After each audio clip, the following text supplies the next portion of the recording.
যখন রুহুটা যখন প্রবেশ করলেন তখন কি হলো, এই অন্ধকারের মধ্যে যখন রুহুটা গেল তখনই কিন্তু আদম লড়াচড়া করে, মানুষ কথা বলতে পারে।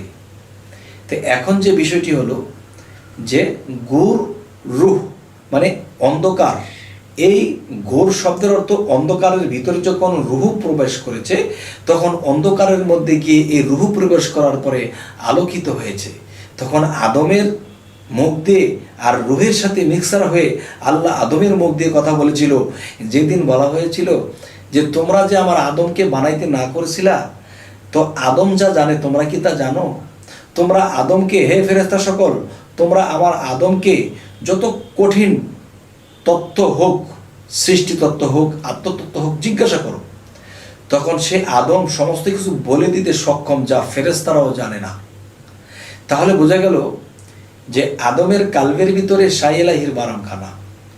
তো এই আদম যখন মাটির গড়া ছিল, যখন এর মধ্যে রুহু ফুৎকার করেছে, রুহু কি? রুহু তো আলোকিত, শূন্যময় রুহু একটা আলোকিত, এবং সেই অন্ধকারের মধ্যে যখন রুহুকে ফুৎকার করেছিল,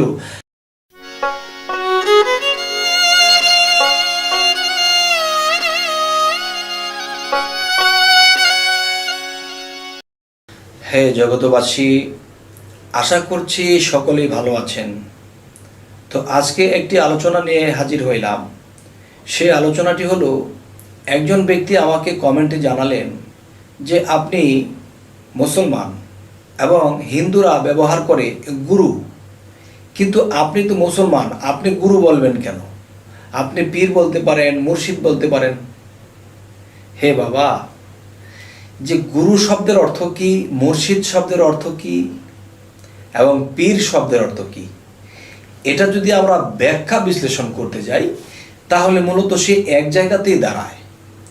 যেমন গুরু শব্দের অর্থ, গোর অর্থ অন্ধকার, রুহ অর্থ আলো। গোর অর্থ অন্ধকার, রুহ অর্থ আলো। তাহলে অন্ধকার কি? মানুষের যে দেহটা আছে, এই দেহটা একটা অন্ধকার, আর এই অন্ধকারের মধ্যেই রুহুটা আল্লাহ প্রবেশ করাইলেন।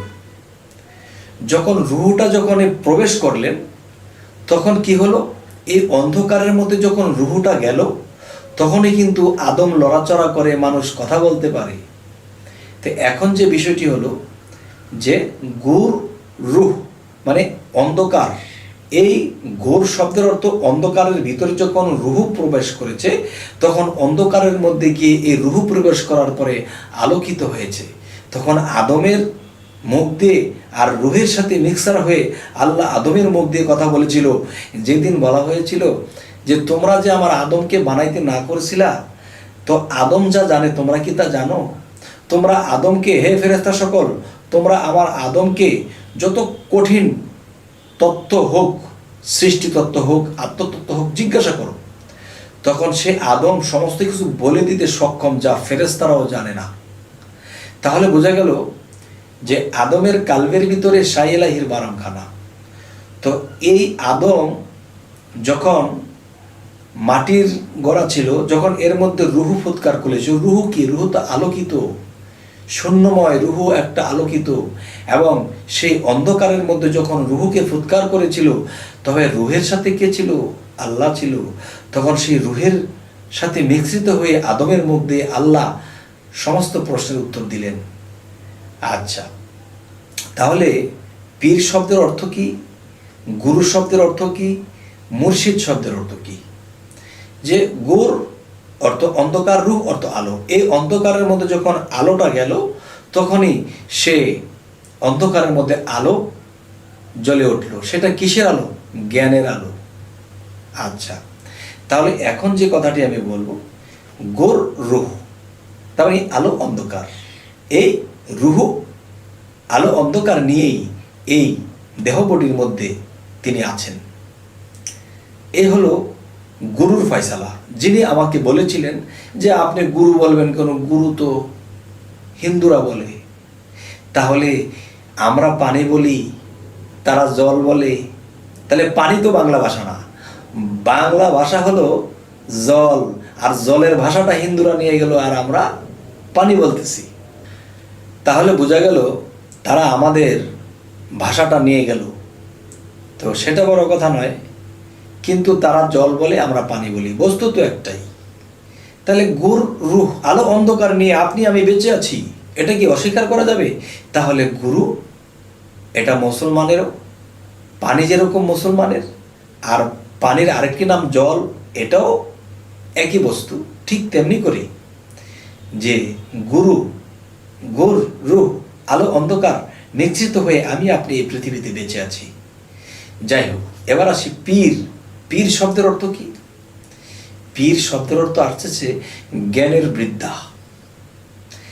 জ্ঞানের বৃদ্ধা, একজন জ্ঞানের বৃদ্ধা মানে সে জ্ঞানের বৃদ্ধা, যদি সে বৃদ্ধ লোক হতে হবে না, যার জ্ঞানটা পেকেছে, পাকাপোক্ত জ্ঞান হয়েছে, আর সেই জ্ঞানটা কি শুধু পুস্তকের জ্ঞান নয়, সেই জ্ঞানটি আল্লাহর সাথে হট কানেকশনে যিনি কথা বলতে পারেন, যা বলে কিছু হয়ে যায়। আর পুস্তক পড়ে বললে এটা কিন্তু হবে না। অনেক পীর আছে পৃথিবীতে, দেখা যাচ্ছে পুস্তক পড়ে পড়ে কথা বলতেছে। আরে পুস্তক পড়ে কথা বলবেন কেন? পুস্তক তো মানুষেরই লেখা, মানুষই তো লিখেছে। তবে পীরদের কথা হবে রুহানি জগৎ থেকে কথা এনে ভক্তদের মধ্যে ছেড়ে দেবে। যাই হোক, এখানেই বলা হয়েছে যে পীর মুর্শিদ খোদা না করিও জুদা, এক সুতায় বাঁধা। তাহলে পীর শব্দের অর্থ কি? জ্ঞানের বিদ্যা। আর সেই জ্ঞানটা কি? আল্লাহত্ব জ্ঞান, পীরে আল্লাহ প্রাপ্ত বিষয় সত্য তত্ত্ববিধান পীরের কাছে। আচ্ছা, এবার মুর্শিদ। মুর্শিদ বিষয়টা কি? মোর যোগ সিদ্ধ, যে তাওহীদের মুর্শিদ আমার মুহাম্মদের নাম। তাহলে মুহাম্মদ সাল্লাল্লাহু আলাইহি সাল্লাম যে করেছিল যেই কাম, যে হীরা পর্বতের গুহায় সাধন মগ্নে ছিলেন, তখন সাধন করতে করতে তখন কি মোর যোগ সিদ্ধ, তাকেই তো বলা হয় মুর্শিদ। আর সেই মুর্শিদ কি হলো? সেই মুর্শিদ তাওহীদেরই মুর্শিদ আমার মুহাম্মদের নাম। তাহলে সেই মুর্শিদ কে? এই মুহাম্মদ রূপে যে মুর্শিদ, সেই মুর্শিদের মধ্যে যখন খোদা বসবাস করে, তখনই বলা হয়েছে পীর মুর্শিদ খোদা না করিও জুদা, এক সুতায় বাঁধা। যাই হোক, আজকে যিনি আমাকে এই কথাটি জিজ্ঞাসা করলেন যে আপনি মুসলমান হয়ে গুরু গুরু বলেন কেন, আপনি পীর বলতে পারেন, মুর্শিদ বলতে পারেন। বাবারে, পীর আর মুর্শিদ একই সুতায় বাঁধা, একই বস্তু, একই জিনিস।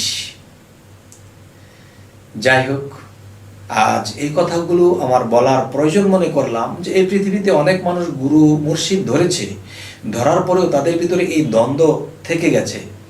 দ্বন্দ্ব থাকার কারণে তারা অন্ধের মতো অনেক কিছু বলে ফেলে।